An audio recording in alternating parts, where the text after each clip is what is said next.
చాలామంది నిఖిల్ ఫ్యాన్స్‌కి అండ్ నైనిక ఫ్యాన్స్‌కి ఒక డౌట్ అయితే ఉంది. నాకు కూడా అడిగిన క్వెషన్ కూడా అదే. అదేంటంటే నిఖిల్‌కి, నైనికకి ఈ బ్రదర్ అండ్ సిస్టర్ రిలేషన్‌షిప్ ఎలా స్టార్ట్ అయింది? బిగ్ బాస్‌లో కూడా వీళ్ళిద్దరు మాట్లాడుకుంది చాలా తక్కువ. అండ్ బయట కూడా వీళ్ళిద్దరికి ఒకరంటే ఒకరు తెలియదు. మరి ఎలా స్టార్ట్ అయింది? రీసెంట్‌గా నైనిక ఇన్‌స్టాగ్రామ్ స్టోరీ చూస్తే నిఖిల్ నా స్ట్రెంగ్త్, నా బ్యాక్ బోన్, మై బ్రదర్ అది ఇది అని చాలా సార్లు ఇన్‌స్టాగ్రామ్ స్టోరీ పెట్టడం అయితే జరిగింది. అండ్ ఇంకో విషయం ఏంటంటే బీబీ ఉత్సవం ఒక ప్రోమో రిలీజ్ చేసింది కదా! ఆ ప్రోమో మీరు బాగా అబ్జర్వ్ చేస్తే నిఖిల్ నైనికకి కుడుపుతాడు.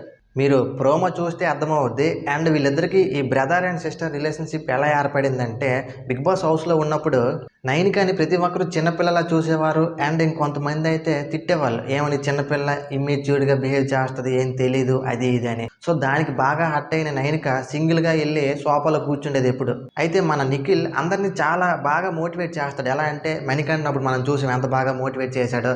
అండ్ ఒక టైంలో మణికంఠని ఎవరు రిటైన్ చేసుకోకపోతే టీంలోకి నిఖిలే చేసుకున్నాడు. ఆ విషయం మనందరికీ తెలుసు. అండ్ మణికంఠకి కూడా తెలుసు. సో అందుకే మణికంఠ కూడా నిఖిల్‌కి సపోర్ట్ చేశాడు. అయితే మనం నైనిక టాపిక్‌కి వస్తే నైనిక ఎప్పుడు సోఫాలో కూర్చొని చాలా డల్‌గా ఉండేది. అయితే మన నిఖిల్ ఎళ్లి అమ్మ బంగారు తల్లి ఏమైంది అని అడిగితే అప్పుడు నైనిక చెప్పింది. నన్ను అందరూ చిన్న పిల్లలా ట్రీట్ చేస్తున్నారు. నాకేం తెలీదు ఇమ్మెచ్యూర్ అది ఇది అంటున్నారు అని నిఖిల్‌తో తన బాధ అంతా చెప్పుకుంది. అప్పుడు నిఖిల్ ఏమన్నాడంటే అమ్మ బంగారు తల్లి నేనున్నాను కదా ఇక్కడ ఒక అన్నయ్యని. నేను చూసుకుంటాను రా అమ్మ అని తీసుకొనెళ్ళి హౌస్ మొత్తం తిప్పి అన్నీ నేర్పించాడు. అండ్ అప్పటినుంచి వీళ్ళిద్దరు బ్రదర్ అండ్ సిస్టర్ బాండింగ్ అయితే ఏర్పడింది.